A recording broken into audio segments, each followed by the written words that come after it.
Hello, students, and anyone else who may be watching from home. This is Mr. Borges, and we're back doing part 2 of Build a TinkerCAD House. This one is create a floor plan for your house. Okay, this is an important step to me. Please do not blow off this step, folks.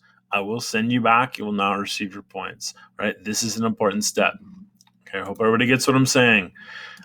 Through experience, I know that I'm going to get a bunch of houses that don't have this step. Frowny face.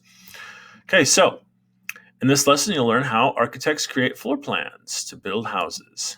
And here's an example of what we're talking about, right? It's a TinkerCAD slice. It's the same exact idea as a floor plan, right? Here's a basic floor plan, and here's a more detailed floor plan. Architects draw things like this all the time when they're planning out houses, making a plan of what room is what, how the doors open, making sure there's room for the doors to open. They'll even sort out ahead of time where the windows go, all of this kind of stuff. Okay. So continue with the next step. What is a floor plan? On the screen, you'll see a house that we will build. Let's explore how architects create their plan for building a house. A floor plan is a two-dimensional drawing or set of instructions an architect creates to explain to builders the specific size, shape, and characteristics of the house they wish to build. Typically, a floor plan is created before the house is built. But in our case, we've created the house first, so we could use it to better explain what a floor plan comes from and what it represents. In the next lesson, you will build this house on your own. If you search for floor plans on the internet, you'll find a wide variety of floor plans that range from simple to extremely complex. A floor plan is created by looking straight down on the house, without the roof, to define where rooms, doors, and windows, among other things, are located within the building. In our case, a rough floor plan can be created by taking a thin slice of the house near the work plane. In the image below, you can see the house, and to the right of the house is the rough floor plan of the house, which we will build in the next step. Okay, number 1, below is a floor plan of this house created in Autodesk Revit for reference. Note, Autodesk Revit is Autodesk's professional architecture product. It is used to create floor plans for houses that are automatically then turned into 3D representations of the house. So it's just, that's another product. The same people who make TinkerCAD make this product called Revit, right? They would actually start out with the floor plan like this, and then the 3D tool would build the house from the floor plan. We're kind of doing it backwards.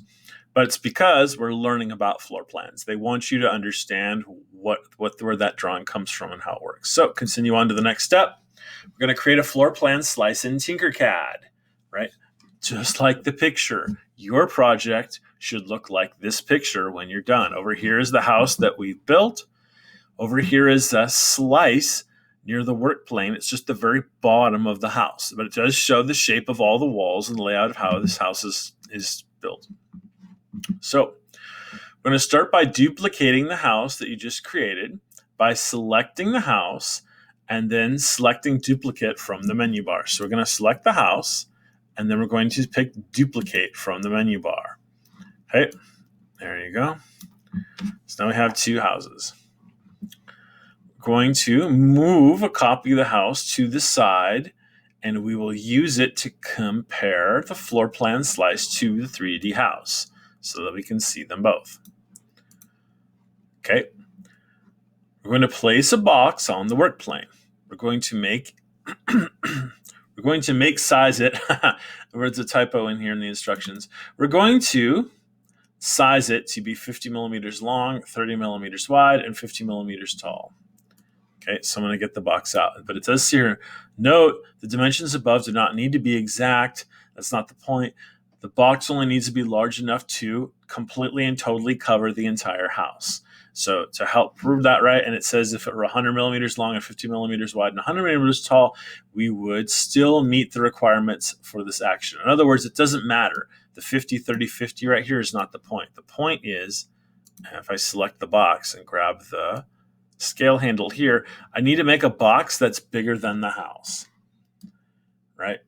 So the house is not sticking out anywhere. That's the point. That's what we need here.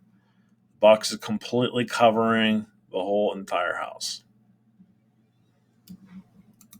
Okay. We're going to change the box from red to whole. And we're going to align the shapes vertically as seen in the image below. Okay, so and here's what they're talking about. You can see the picture.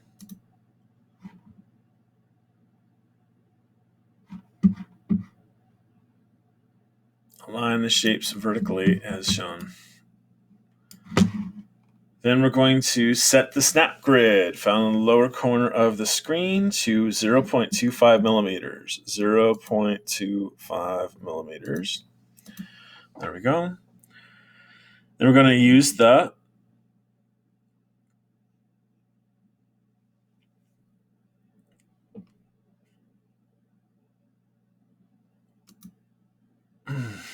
set the snap grid found in the lower right corner of the screen is 0.25 millimeters. And we're going to use the black arrow on top, the lift handle here, on top to lift the box off the work plane 0.25 millimeters. So it's a tiny lift. There we go. And you could always type that number in here, 0.25. This will leave a small sliver of house material on the work plane underneath the whole box that we've made. This will leave a small sliver of house material on the work plane after all the shapes are grouped. And we're going to group the house and box hole into a single item to create a new floor plan. So I'm going to draw a rectangle around all that stuff. You can see that the blue highlight is around everything over here. And then I can click group.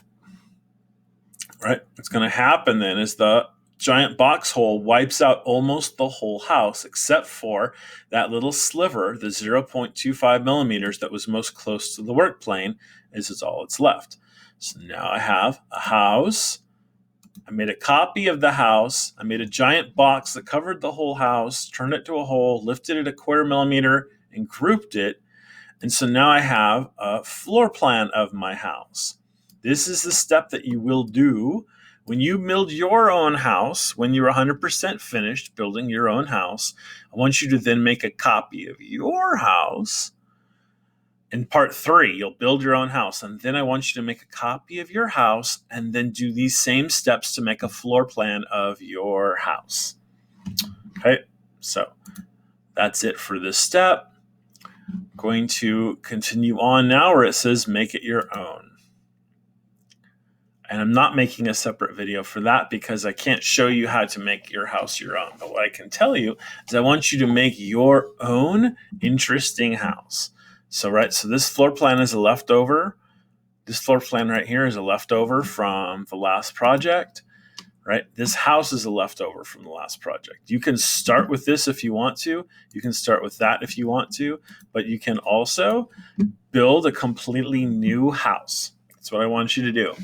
Right? Add some interesting, fun details. Sure, add some little piggies or something else. Do your own creative, interesting things with it. Add some windows. Add some separate rooms. You're going to need somewhere. You're going to need a bathroom in there. So when you have your friends over, you have somewhere where you can go poop when you need to. All right. So put some rooms on the inside. Add some windows, maybe another door. Do some decorations and things like that. I want to see some cool houses.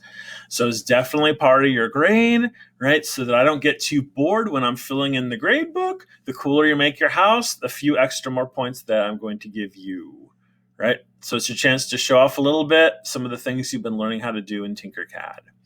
And this is also the kind of project I like to show to parents and teachers and stuff like that, show people their houses, right? So please give me your best efforts. Okay, folks, that's it for this one. Thanks for watching, and we'll see you next time. Bye.